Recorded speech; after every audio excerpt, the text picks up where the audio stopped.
Imagine you're a CIA director in 1961, and someone hands you a plan to secretly invade a foreign country, topple its leader, and walk away without anyone knowing you were involved.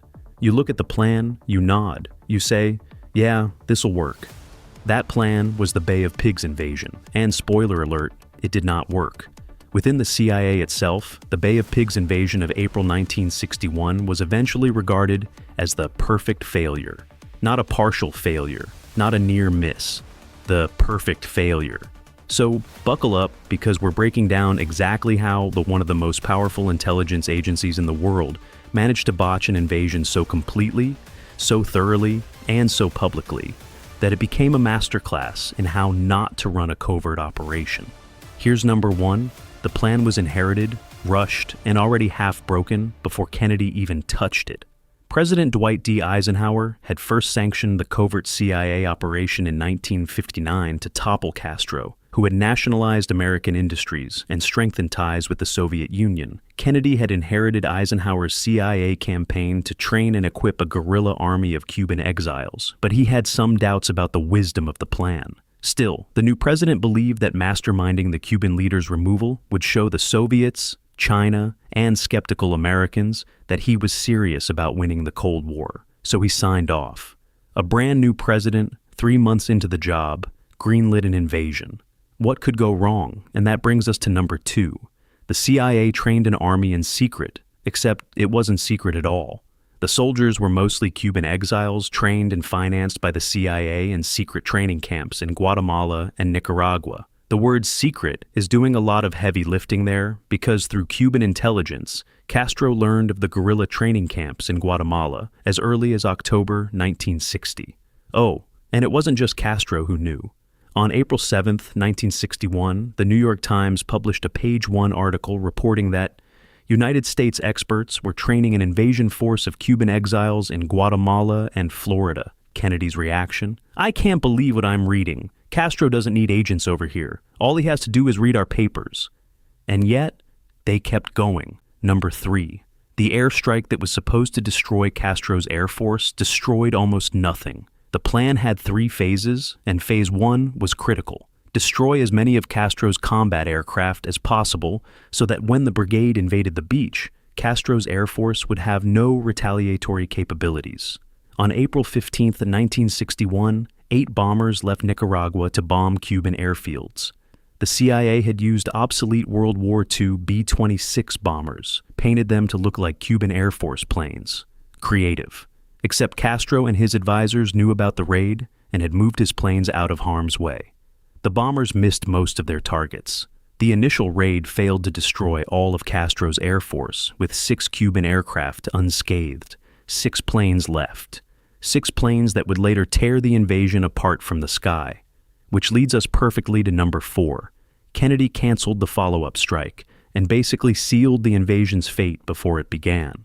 As news broke of the attack, photos of the repainted U.S. planes became public and revealed American support for the invasion. Plausible deniability gone. So, the president responded on April 16th by canceling a second round of bombings planned for the following day, which left Cuban air defenses intact for when the invasion force arrived in the Bay of Pigs the following morning. Historians have been blunt about this moment. The moment that Kennedy canceled the second round of bombings on Castro's air fleet, the operation was basically doomed, and everybody knew it. But nobody stopped it. Number 5.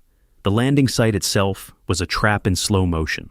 The Bay of Pigs was remote, but it was less than ideal for an amphibious landing. It was a narrow inlet with mangrove swamps on both sides. The exiles would not be able to disperse easily if they encountered opposition when they landed, and sympathetic Cubans would find it difficult to come to their aid. Oh, and here's a fun detail. Castro had also vacationed frequently at the Bay of Pigs and was well liked by the locals. The CIA picked the one beach in Cuba where everyone loved the guy they were trying to overthrow. And if that wasn't enough, CIA analysts had failed to spot coral reefs in the shallow waters of the Bay of Pigs that impeded the progress of landing craft and disabled a pair of boats. Coral reefs, mistaken for seaweed, by the CIA. Number 6, the invasion itself lasted about as long as a bad weekend. On April 17th, the Cuban exile invasion force, known as Brigade 2506, landed at beaches along the Bay of Pigs and immediately came under heavy fire. Cuban planes strafed the invaders, sank 2 escort ships, and destroyed half of the exiles' air support. Bad weather hampered the ground force, which had to work with soggy equipment and insufficient ammunition. Over the next 24 hours, Castro ordered roughly 20 Zauzul troops to advance toward the beach, and the Cuban Air Force continued to control the skies. Around 400 exiles, 20,000 Cuban troops closing in, no air cover, no resupply. The math was not mathing. Number 7. Kennedy refused to send in the cavalry, and the final message from the beach is haunting. Pinned on the beaches by the Cuban military, Brigade 2506 was strafed from the air. It quickly became clear that only direct U.S. intervention would save the operation. The CIA begged Kennedy to authorize the U.S. Air Force to provide air support. He refused. That decision doomed the operation. On April 20th, Brigade 2506 surrendered. Their final message was terse. "We are out of ammo and fighting on the beach. Please send help. We cannot hold on." No help came. The 3 days of fighting left 140 Cuban exiles dead. Nearly 200 were captured. Castro remained in power. Number 8. The fallout didn't just embarrass America, it supercharged the Cold War. The failed invasion strengthened the position of Castro's administration, which proceeded to openly proclaim its intention to adopt socialism and pursue closer ties with the Soviet Union. Castro used the attack to solidify his power in Cuba and requested additional Soviet military aid.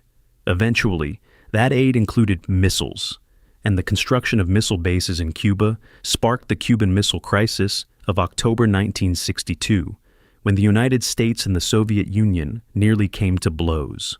So, a failed 3-day invasion helped set the stage for the closest the world has ever come to nuclear war. Solid work, everyone. Kennedy tried to redeem himself by publicly accepting blame for the attack and its subsequent failure. But the botched mission left the young president looking vulnerable and indecisive. The prisoners were eventually released in exchange for $53 million worth of food and medicine. And the CIA, it kept its nickname for this operation, the perfect failure, a label that sticks to this day.